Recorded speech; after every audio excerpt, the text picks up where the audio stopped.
Oi, pessoal, tudo bem?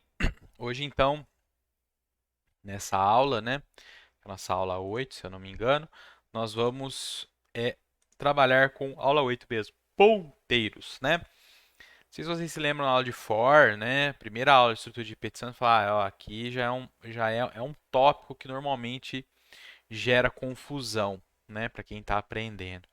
Funções também, um pouquinho, eu não comentei isso. E ponteiros, eu acho que assim, se a gente precisar eleger um tópico ou um recurso da linguagem C que gera mais dificuldade ou mais confusão na hora de entender, eu acredito que seja ponteiros, tá? É um recurso super importante, essencial para trabalhar com a linguagem assim no seu utilizar todas as funcionalidades dela e saber o que está acontecendo no código, né? E a gente vai ver agora por que existe aquele bendito daquele e comercial que precede o nome das variáveis quando a gente trabalha com a função scanf. Tinha mais uma coisa que eu queria falar. Ah, tá, lembrei. Ponteiros já é um assunto que normalmente se vê na graduação, tá? Então, quem fez curso técnico e fez linguagem C ou outra linguagem correlata, provavelmente deve ter parado aqui em funções, tá? Talvez a parte de texto, de strings, deve ter visto antes, tá? Mas agora a gente vem falar dos ponteiros. Bem, o que é um ponteiro, né?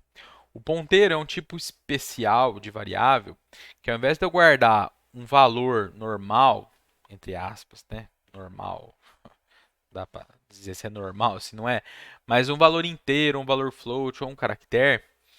Um ponteiro, na verdade, é uma variável que armazena endereços de memória, o endereço de outras variáveis. O porquê disso a gente vai ver na prática, tá bom?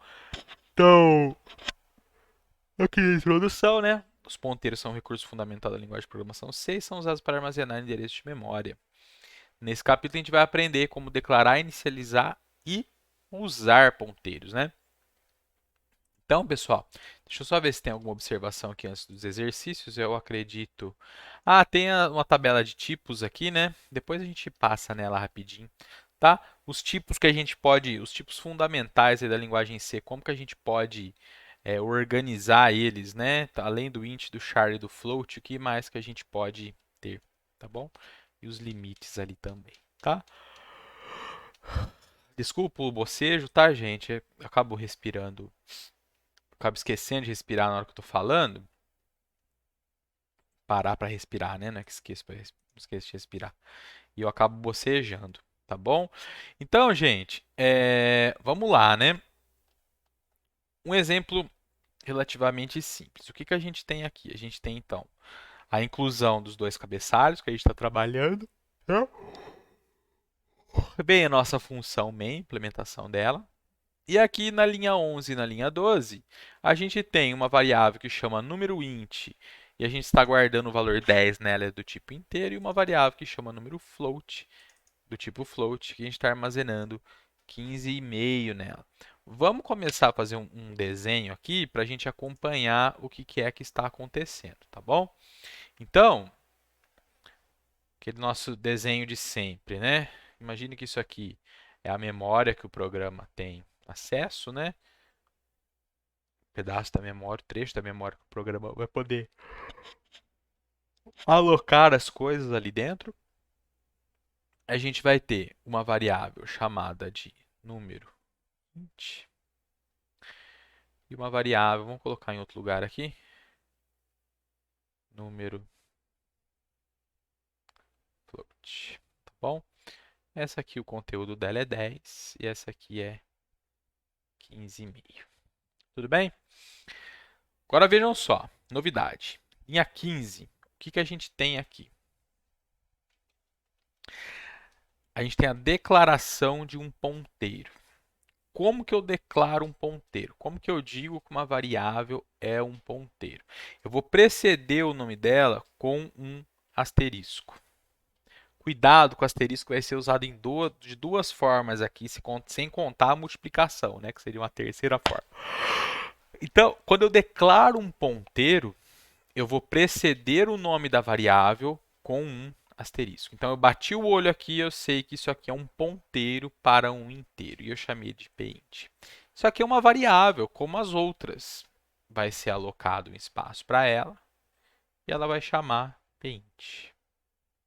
Eu vou pôr um asterisco aqui para indicar que isso aqui é um ponteiro, tá bom?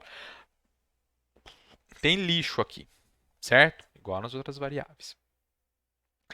Na linha 17, quer dizer, na linha 21, né, 17 está comentada, seria a declaração de um outro ponteiro, agora um ponteiro para float. Oh. Float, asterisco pfloat, só que aqui eu estou inicializando essa variável, estou colocando um valor dentro dela. Então, o meu pfloat,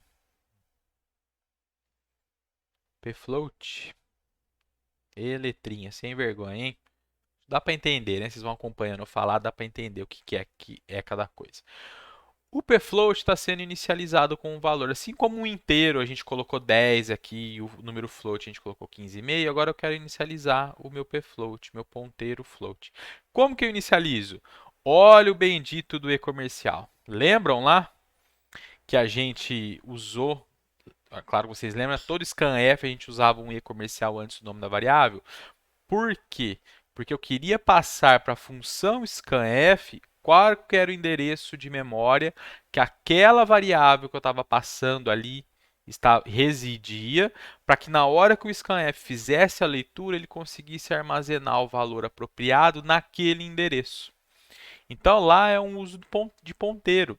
Então, percebam, para eu obter a posição, obter o endereço de memória onde uma variável está, a gente precede ela com o símbolo de e-comercial, que ele é chamado de operador de endereço. Ele extrai o endereço de uma variável, tá bom? O que é esse endereço, pessoal? É o endereço físico onde a variável está dentro da memória. Tá? Então, a gente vai representar aí como um número hexadecimal. Vocês já devem ter visto em circuitos digitais, que é um número hexadecimal. Vamos dizer que essa variável número int, ela está no endereço...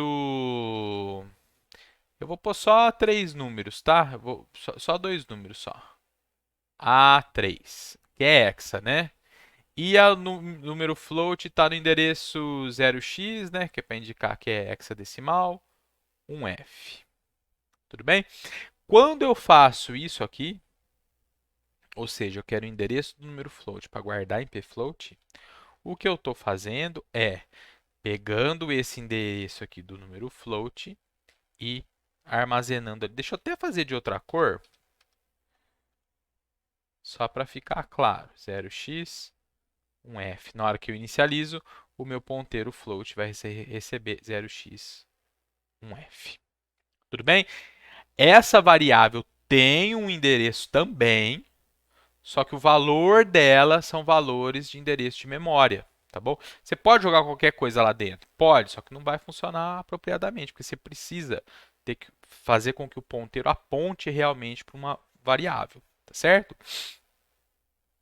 Na linha 24, agora eu estou atribuindo, eu estou colocando um valor no paint. Percebam que aqui agora não tem o e-comercial. Por que não tem o e-comercial, pessoal? Porque o e-comercial a gente vai usar para declarar o ponteiro, tá bom? E como o paint não foi inicializado, e agora eu quero colocar um valor para ele, eu extraio o endereço do número int e guardo no paint, tá bom? E aqui então estava de esse vermelhinho, né? Esse meio rosa. Aqui é o 0x A3. Normalmente, pessoal, quando a gente está trabalhando com ponteiro, é difícil você saber, praticamente impossível, qual que vai ser o endereço de cada variável a cada execução do programa. Então, ao invés de falar que eu chutei esse endereço aqui 0x A3, ou seja, A3 em hexa, isso aqui na verdade vai ser muito maior, né? Ao invés de ficar pensando assim, o que a gente faz? Como o nome é ponteiro, a gente usa uma flecha. Ó. Então, o meu paint, ele aponta para a variável número int. E a mesma coisa para o pfloat. Normalmente a gente sai a setinha do meio, tá? pfloat aponta para o número float. Tudo bem? Vamos descer aqui. Muito bem. Agora, olha só. A gente vai usar o asterisco como um outro tipo de coisa. Agora ele vai ser usado como operador de indireção, certo? Quando eu tenho um ponteiro já declarado, inicializado, e eu usar o asterisco precedendo o nome do ponteiro. Para que isso serve? Isso serve para acessar o valor de uma variável de forma indireta. Por isso que ele chama operador de indireção. Então vejam aqui, linha 29. Vai dar um printf. O que vai aparecer na tela? Número int, %d, número int. Quanto vale o número int? Vale 10. Então, vai aparecer 10 aqui na tela. E o float? Formatado com duas casas decimais. Variável número float é um inteiro. Vai dar 15,5. Certo? Agora, olha aqui. Printf, eu vou usar, nos dois exemplos é a mesma coisa, eu vou usar o operador de indireção, que é o asterisco, para acessar o valor da variável de forma indireta. Certo, pessoal? O que a gente vai fazer? Precede com asterisco. Então, quando eu falar que pint aqui e aparecer e eu quero que apareça um inteiro aqui e eu usar essa anotação, o que está acontecendo?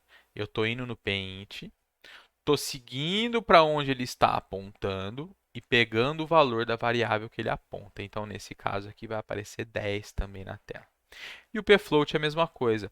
Eu estou indo na onde o pfloat aponta e pegando o endereço. O pfloat aponta para cá, pegando o endereço não, perdão, pegando o valor e mostrando o valor, que vai dar 15,5 também. Então, as duas linhas, os resultados vão ser 10 e 15,5 respectivamente. As quatro linhas, né? Dois agrupamentos de 2. E eu vou ter os valores, tá certo? Vamos rodar. Ainda não vou rodar, não. Vamos continuar aqui o exemplo, depois a gente roda. Aqui da linha 34 à linha 40, a gente vai usar um outro especificador de formato, que é o %p, que é para mostrar o endereço do ponteiro. Para formatar o endereço, na verdade, né? Não só de ponteiro, mas de variáveis também. Então, lembra que p é de ponteiro, tá bom? Então, o endereço do número int, %p, como que eu obtenho? E comercial, número int. Mesma coisa para o número float. E agora o pint e o pfloat, o valor que está dentro deles é o endereço, certo? Então, eu não uso o operador de indireção aqui. Aqui é para a gente ver os endereços, tá certo?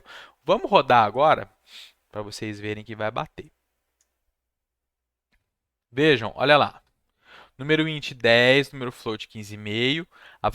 O valor da variável que pint aponta é 10, o valor da variável que pfloat aponta é 15,5. Vocês podem ler exatamente assim, tá certo? O valor da variável que pint aponta, quando a gente lê o asterisco. Tá?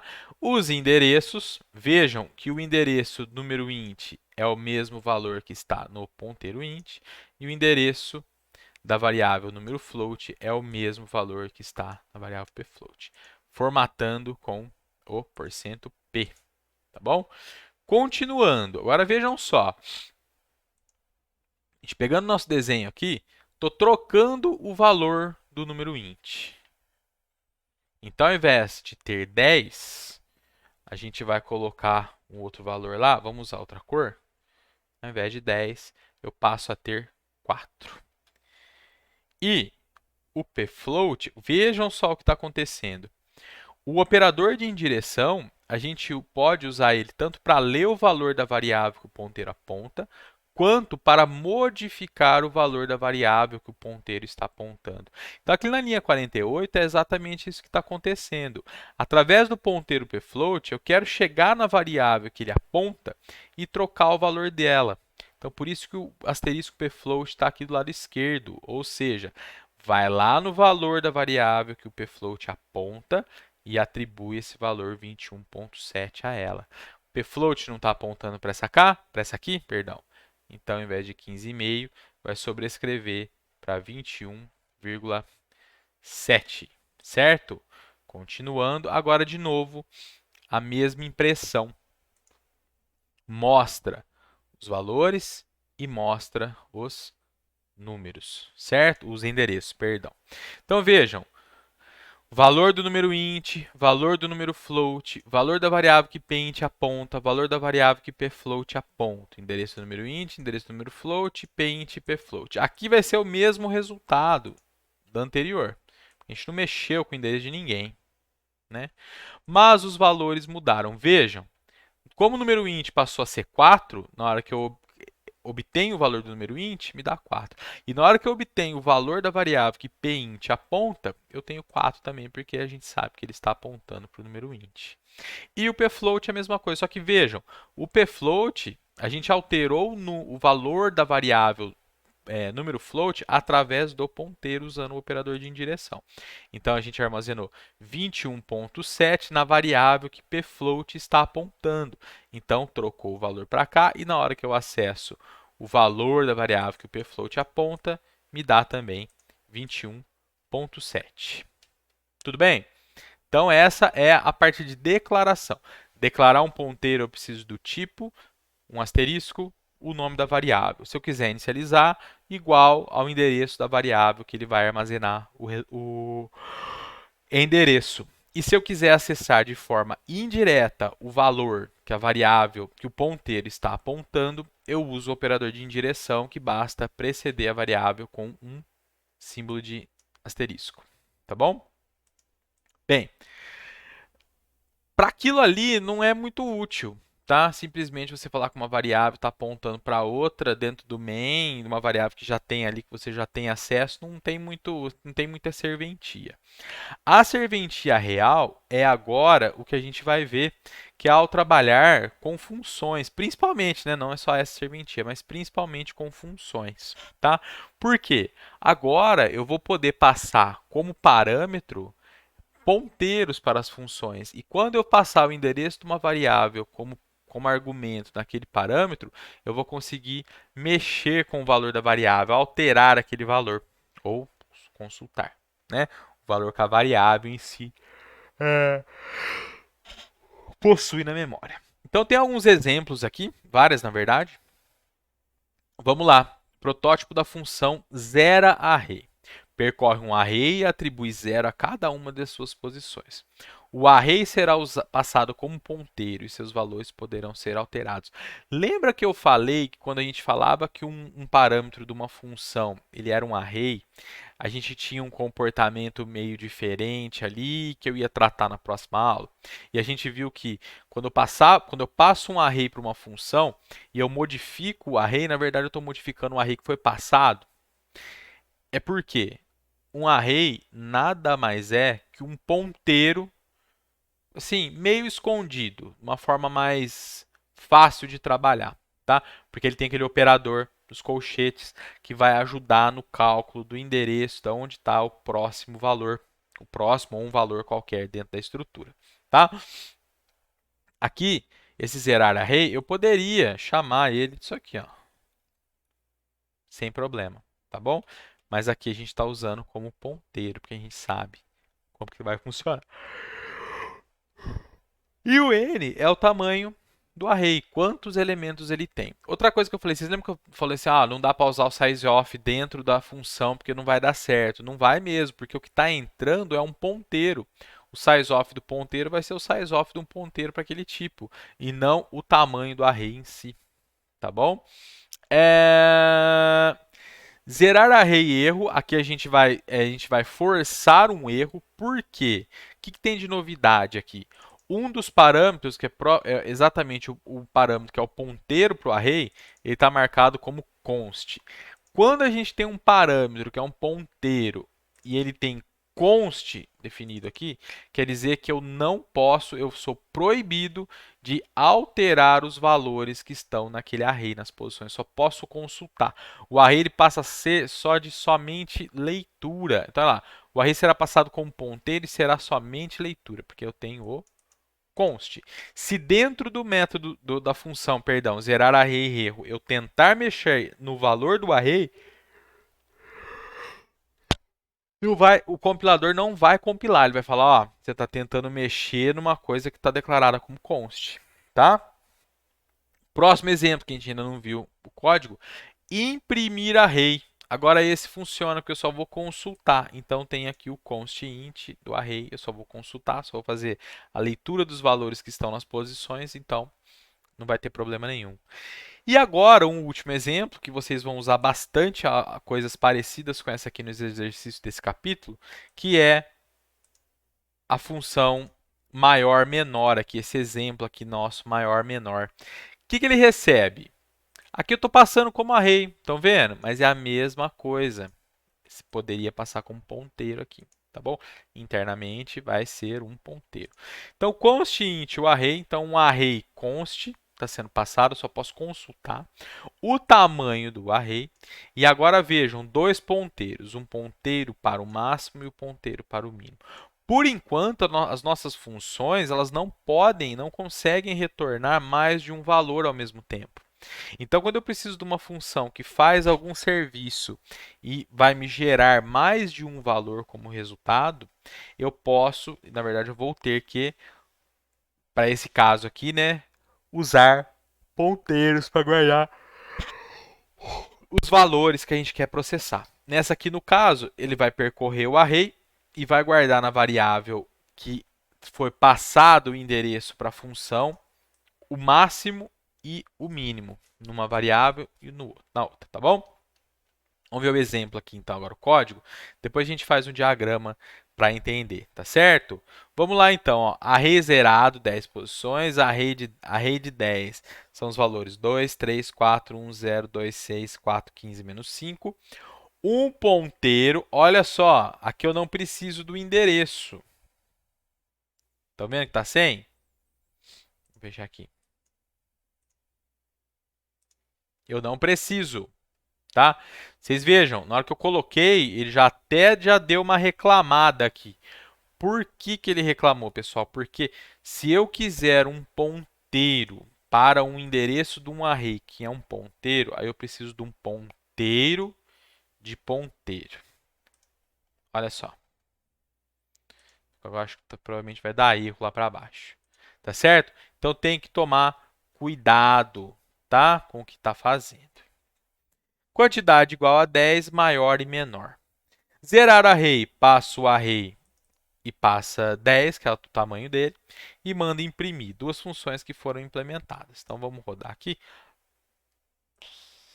Passou o array, que tem lixo, para a função zerar array. Percorre o array colocando 0 em todo mundo e imprime o array. Muito bem. Maior, menor. Vejam só. Eu tenho o array que vai ser passado, que é esse cara aqui. Eu tenho a quantidade, que é 10. E vejam, eu tenho a variável maior e a variável menor, só que ao invés de estar passando elas, eu estou passando o endereço delas. Porque dentro da minha função maior menor, eu quero, ao fim da execução dela, guardar o maior elemento desse array que foi processado dentro dessa variável que foi usada aqui, o endereço dela para invocar a função. E a mesma coisa para o menor. E depois imprimir array e imprimir o maior e o menor. Então,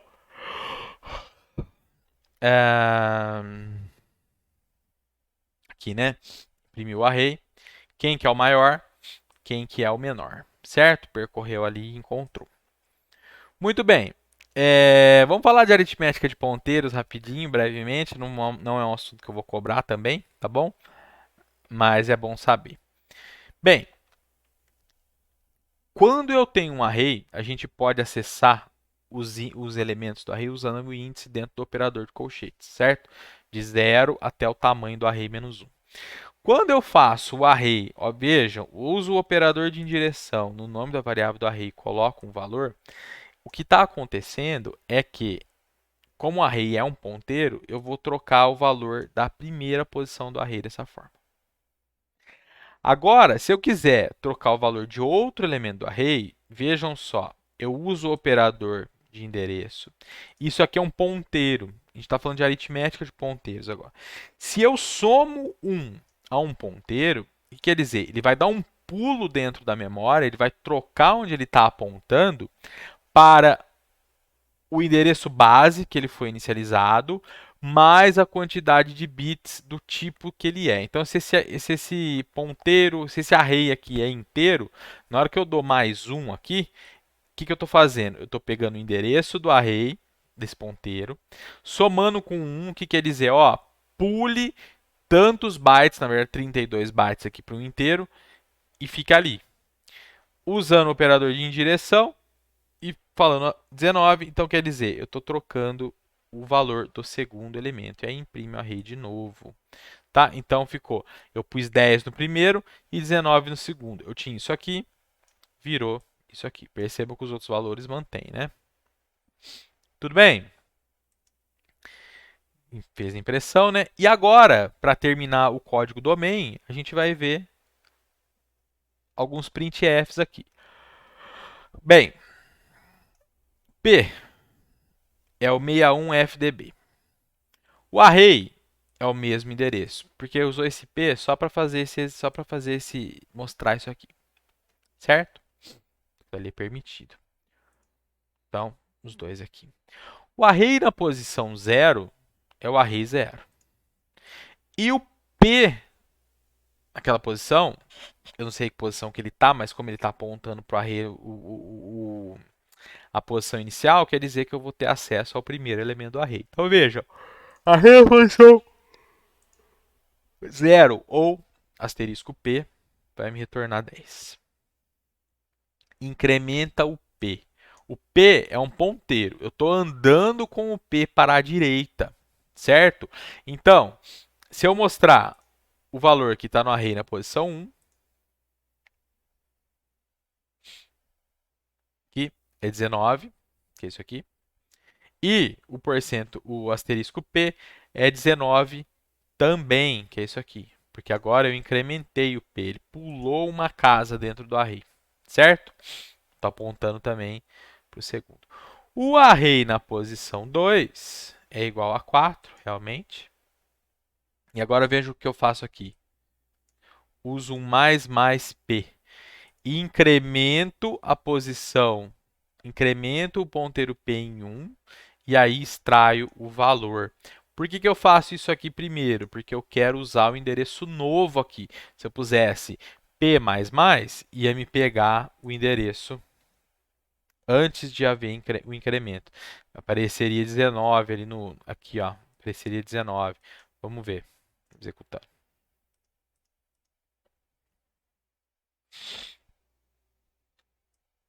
Certo? 19. E agora a implementação das funções. Função zerar array, ela faz um for de 0 até n, para cada posição coloca 0. Trivial, né? Zerar array erro. Esse aqui está compilando porque essa linha aqui está comentada. Se eu tirar o comentário e tentar compilar, vocês vão ver que tem um erro.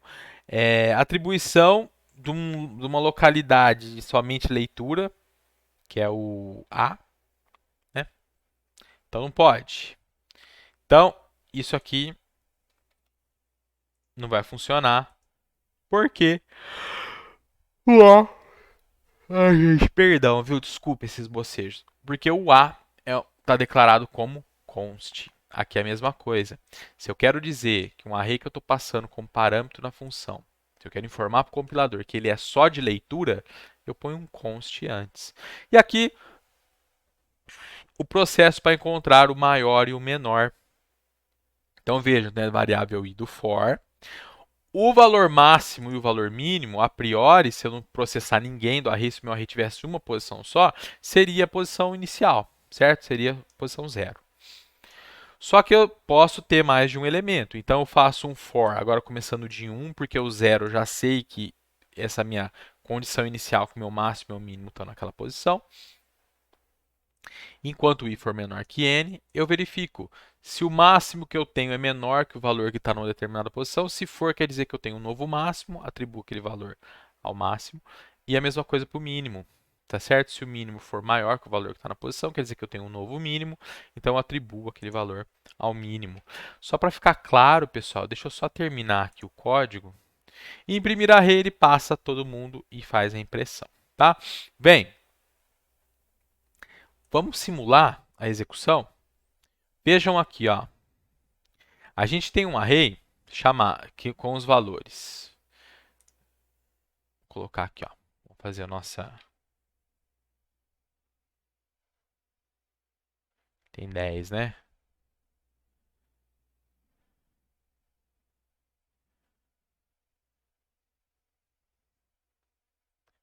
Dois, três, quatro, um, zero, dois, meia, quatro, cinco menos cinco. Tudo bem? Houve troca de valor aqui no meio? Houve, né? Primeira posição vai passar. Ah, não, mas antes de calcular o maior e menor, né? Não mexeu em nada. Então tá bom. Isso aqui são variáveis do main, certo? Esse aqui é o array. E eu tenho o maior. Eu tenho o menor. Quando eu invoco a função maior menor, o que ela faz? Vejam. Vou pôr um outro pedaço aqui, tá? Para ficar mais organizado. Esse aqui é o espaço do main. Esse aqui é o espaço do maior menor. Quantos parâmetros eu tenho? Eu tenho 4. Eu tenho um ponteiro, um array. Eu tenho um n. Eu tenho um ponteiro max. Eu tenho um ponteiro. Quando eu invoco essa função, olha só como que eu estou invocando. Maior, menor. Eu estou passando o array, a quantidade, que é uma quantidade fixa, vamos colocar aqui também, ó. Quantidade, que é 10, né? O endereço do maior e o endereço do menor. Quando eu passo o array, eu já estou extraindo o endereço dele. Então vejam só o que vai acontecer na minha chamada.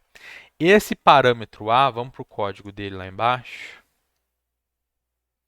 Esse meu parâmetro A vai receber como argumento o array em si. Então, se o array tiver no endereço qualquer, o que eu estou fazendo na hora que eu estou invocando essa função e passando esse cara aqui? Eu estou fazendo isso aqui, eu estou apontando esse para cá. Perceba, isso aqui existe dentro da função maior-menor, tá? N, pessoal, é um tamanho fixo, que é a quantidade que está sendo passada como parâmetro ali. Pega o valor da quantidade, copia. O maior e o menor são os... Eu estou passando, lembra que era o E comercial do maior e o E comercial do menor? O E comercial do maior passando para esse parâmetro e o E comercial do menor passando para esse parâmetro. O que isso quer dizer? Quer dizer que o max está apontando para esse aqui e o mínimo está apontando para esse aqui. Tudo bem? O que a função maior-menor faz? Então, ela vai declarar uma variável i, tudo bem? Vejam, o valor da variável que max aponta, ele recebe a zero. E o valor da variável que o min aponta recebe a zero. Quem que é o a zero? É 2. Então, a variável que o max aponta, qual que é a variável que o max aponta? Não é o maior? O maior vai receber, então, o a zero, que é 2. E a variável que o min aponta, recebe também 2. Tudo bem? E agora eu começo o processo. Eu vou começar com i igual a 1, porque a posição 0 eu sei que é a minha inicial. Eu preciso de ter algum critério inicial para começar a comparar, para eu encontrar o valor máximo e o mínimo daquele array, né? Então, olha só o que ele faz. Se for vai rodando, né? Começa valendo 1 aqui o i. I menor que n. 1 é menor que 10? É. Então, o valor da variável que o max aponta, qual que é o valor da variável que o max aponta? É 2. 2 é menor que o AI, que o A na posição 1. Quem que é o A na posição 1? Ó, a posição 0, 1, 2, 3, 4, 5, 6, 7, 8 e 9. Quem que é o A na posição 1? É 3. 2 é menor que 3? Sim, 2 é menor que 3. Então quer dizer o quê? O 3 é maior que o 2. Eu tenho um novo máximo. Então eu falo que o max recebe o AI. Então, isso aqui passa a valer 3. Agora o mínimo. O mínimo 2 é maior que 3? Não. Então eu já processei esse aqui, já processei esse, vou para o próximo. 4. 3 é menor que 4? É. Então o max recebe o 4. 2 é maior que 4? Não. Então não faz nada. Vou para o próximo. 1. 4 é menor que 1? Não. Não faz nada com o maior. 2, que é para o mínimo, é maior que 1, que eu estou aqui? Sim. Então quer dizer que eu encontrei um novo menor. Então aqui passa a valer 1. Certo? O i já chegou aqui, né? Agora incrementa o i de novo. O i está valendo 4. Não é isso? O array na posição 4. O max, 4, é menor que 0? Não. O 1 é maior que 0? É. Então quer dizer que eu tenho um novo menor. Estou aqui. Vou para o próximo. 4 é menor que 2? Não. 0 é maior que 2? Não. Então, até onde eu varri, o maior é o 4, o menor é o 0. Concordo? Agora vem o 6. 4 é menor que 6? É. Então, quer dizer, encontrei um novo maior. Certo? E aqui está um 0, né, gente? 0. 0 é maior que 6? Não. Então, não faz nada. Agora vem 4 de novo. 6 é menor que 4? Não. 0 é maior que 4? Não. Aqui é um 9, né? Só conferir. Não, é outro 4. Que é 4. Ah, não, já até tinha falado, né? Agora o 15. Vamos ver, volto para o código. Espera aí. Fica no código lá. 15. A variável que o max aponta é menor que 15? 6 é menor que 15? Sim, então quer dizer que eu encontrei um novo maior. Então agora é 15.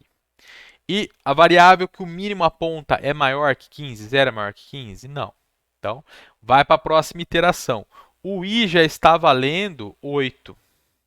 Vai incrementar, passa a valer 9. É a nossa última iteração, né? Porque i 9 é menor que 10, que é o tamanho. Na hora que o i passar a valer 10, esse for aqui termina. Então, o max está valendo 15. 15 é menor que menos 5? Não, então mantém. 0 é maior que menos 5? Sim, 0 é maior que menos 5. Então, o novo menor é menos 5. Tudo bem? Acabou o for, porque o i passa a valer 10. Vai fazer parar. Na hora que eu termino a execução disso aqui, tudo isso aqui vai ser apagado. O stack frame, né? A pilha, né? As variáveis de pilha da chamada maior menor vão ser desalocadas. E olha o que vai me sobrar na variável maior, o 15, que é o 15 daqui, e na variável menor, o menos 5, que é. E quem fez esse trabalho todo foi a função. Tudo bem, pessoal? Tá. Na apostila, tem uma tabela de como a gente pode compor as palavras-chave que representam os tipos, tá certo? Depois vocês podem, isso aqui é mais para consulta se houver necessidade, tá? Então, char lá representa um caractere e tem um byte. Signed char é a mesma coisa do char. Não, perdão, é o char com sinal. Tamanho em bytes é 1 também. Char sem sinal. Mas por que sinal? Porque o char, na verdade, é um inteiro, tá certo? Short é um inteiro de 2 bytes. O int é um inteiro de 4 bytes. O long também é de 4 bytes. Mas por que tem essa diferença, pessoal? Porque tem implementações que vão deixar o long maior, tá certo? Long, 8. Float, 4. Double, 8 bytes, long double 10 bytes, tá? Aqui tem as explicações. E aqui são os limites, tá certo? E os especificadores de formato. O char, ele tem os valores de menos 128 a 127 e o especificador de formato dele é o porcento %C. Por que é menos 128 mais 128? Eu tenho 8 bytes, 8 bits. 8 bits. Opa, 8, né? Não é 10.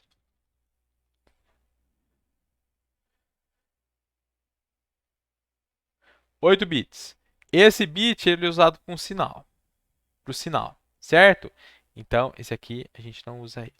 Eu tenho 2 elevado à sétima, que é 128, certo? Então, quais números que eu posso ter? Eu posso ter do menos 128 até o 127, porque o zero é contado como positivo, tá bom? Então, quais valores que eu posso representar usando o char? Valores de menos 128 a 127 que vão mapear para um caractere numa tabela de codificação, tá? Signed char é a mesma coisa que o char. Unsigned char é sem o sinal, aí, né, dobra, né, a capacidade de representação e não tem a parte negativa. O short é 4 bytes, quantos bytes mesmo? 2, né? Vai de menos 32.728 a 32.767. Percebam que é sempre uma unidade de diferença, porque o zero entra na parte positiva, tá? E assim por diante, tá bom, pessoal? A gente não vai ficar demorando muito aqui, não, tá bom? E os especificadores de formato para fazer impressão, para fazer leitura. Precisão dos tipos fundamentais de ponto flutuante. O float tem 6 casas decimais de precisão, o double 15 e o long double 19. Só tem que tomar cuidado aqui, pessoal, que esses limites eles dependem da implementação. É garantido um limite mínimo, por exemplo, para inteiro é 4 bits, 4 bytes, mas pode ter implementação que tem mais, tá bom?